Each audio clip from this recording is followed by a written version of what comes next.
मंडळी, आज इराण आणि इस्रायल हे दोन देश एकमेकावर क्षेपणास्त्र डागून एकमेकांना नकाशावरून पुसून टाकण्याची भाषा करत आहे। तेच काही वर्षापूर्वी एकमेकांचे जिवलग मित्र होते। हो, आजचे कट्टर शत्रू असलेले इराण आणि इस्रायल हे एकेकाळी एकमेकांच्या सुख दुःखात सोबती होते। पण हाच मैत्रीचा प्रवास कट्टर शत्रुत्वापर्यंत कसा पोहोचला आणि या वादाची ठिणगी नेमकी कुठे पडली, तेच आपण सविस्तर बघणार आहोत। तेव्हा हा व्हिडिओ शेवटपर्यंत नक्की बघा। नमस्कार मंडळी, मी विठ्ठल, तुम्ही बघताय वेद.com। हे समजून घेण्यासाठी आपल्याला इतिहासाचे पाने उलटून पाहावे लागतील।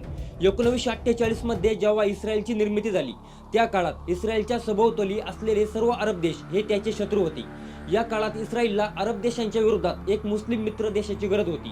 तेव्हा तुर्कीनंतर इराण हा दुसरा मुस्लिम देश होता ज्याने इस्रायलला एक स्वतंत्र राष्ट्र म्हणून मान्यता दिली। त्यावेळी इराणमध्ये पहलवी घराण्याचे म्हणजे शाह यांचे राज्य होते। त्यावेळी इराणला त्यांचे लष्करी आणि तांत्रिक सामर्थ्य वाढवण्यासाठी इस्रायलची मदत हवी होती। 1948 ते 1979 चा हा काळ या दोन्ही देशांसाठी सुवर्ण काळ होता।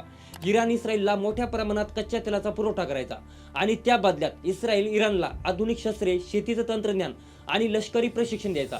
इतकेच नाही तर इराणची प्रसिद्ध गुप्तचर संस्था सावाक हिला प्रशिक्षण देण्यात इस्रायलच्या मोसादाचा मोठा वाटा होता। पण 1979 मध्ये एक अशी घटना घडली ज्याने संपूर्ण जगाचे राजकारण बदलून टाकले। ती होती इराणची इस्लामी क्रांती। इराणमधील शाह यांची सत्ता उलथवून लावली गेली आणि आयतुल्ला खोमेनी यांच्या नेतृत्वाखाली तिथे इस्लामिक सरकार स्थापन झाली। खोमेनी यांच्या विचारधारेनुसार इस्रायल हा देश म्हणजे मुस्लिमांच्या पवित्र जमिनीवर झालेला एक बेकायदेशीर ताबा होता। त्यांनी अमेरिकेला मोठा सैतान आणि इस्रायलला छोटा सैतान असे संबोधले। इराणच्या नवीन सरकारने इस्रायलशी असलेले सर्व संबंध तोडून टाकले। तेहरानमधील इस्रायली दूतावास बंद केला आणि ती इमारत पॅलेस्टाईनच्या मुक्ती संघटनेला सोपवली। येथूनच खऱ्या अर्थाने मैत्रीचे रूपांतर कट्टर शत्रुत्वामध्ये झाले। आता हा वाद केवळ जमिनीचा उरला नव्हता, तर तो विचारधारेचा आणि धार्मिक मुद्द्याचा झाला होता। इराणला संपूर्ण मुस्लिम जगाचा नेता बनायचे होते आणि त्यासाठी इस्रायलचा विरोध करणे हा एक सोपा मार्ग होता। पण इराणने कधी इस्रायलशी थेट युद्ध केलं नाही। त्यांनी प्रॉक्सी वॉर म्हणजे दुसऱ्याच्या खांद्यावर बंदूक ठेवून लढण्याचे धोरण अवलंबले। लेबनॉनमधील हिजबुल्लाह आणि पॅलेस्टाईनमधील हमास सारख्या गटांना इराणनं पैसा, शस्त्र आणि प्रशिक्षण देऊन तयार केलं। या गटांचा मुख्य उद्देश इस्रायलला सतत त्रास देणं आणि तिथे अस्थिरता निर्माण करणं हा होता।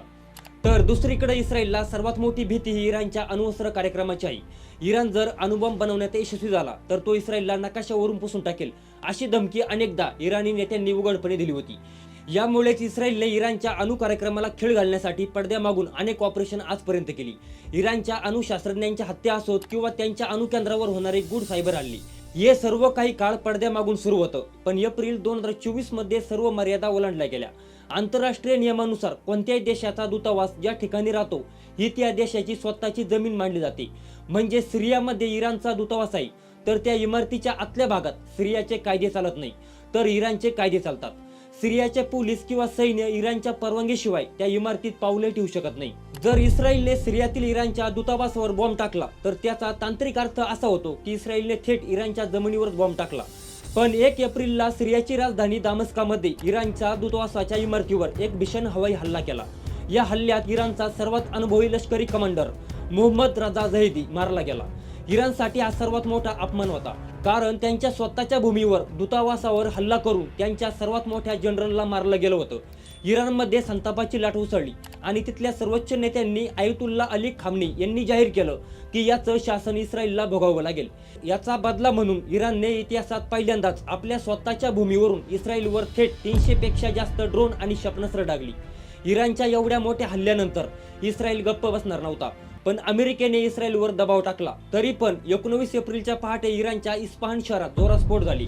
हे शहर इराणसाठी खूप महत्त्वाचं आहे, कारण तिथे इराणचे मुख्य अणुप्रकल्प आहेत। इस्रायलने हा छोटा पण अचूक हल्ला करून इराणला संदेश दिला, आम्ही तुमच्या अणुकेंद्रापर्यंत सहज पोहोचू शकतो।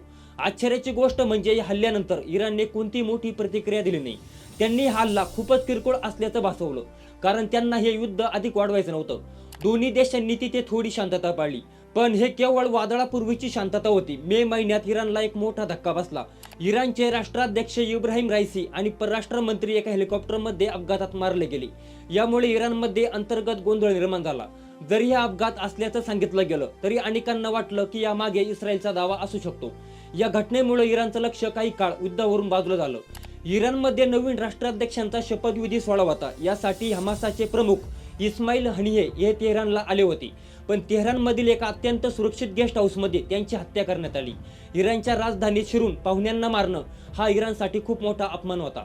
याचा आरोपही इस्रायलवर लागला आणि परवा 28 फेब्रुवारीला अमेरिका आणि इस्रायलने संयुक्तपणे इराणच्या राजधानीवर तेहरानवर भीषण हवाई हल्ला केला. या हल्ल्यात इराणचे सर्वोच्च नेते आयतुल्ला अली खामनी मारले गेले. आज या वादाचे स्वरूप खूप व्यापक झालं आहे. हा केवळ दोन देशांमधील वाद नाही, तर यामध्ये अमेरिका, रशिया आणि अरब देशांचे हितसंबंध गुंतले आहे. अमेरिकेला या प्रदेशात आपले वर्चस्व टिकून ठेवायचे आहे. तसेच इराणने अणुबॉम्ब बनवला तर जागतिक सत्तेचे संतुलन बिघडेल अशी अमेरिकेला भीती आहे.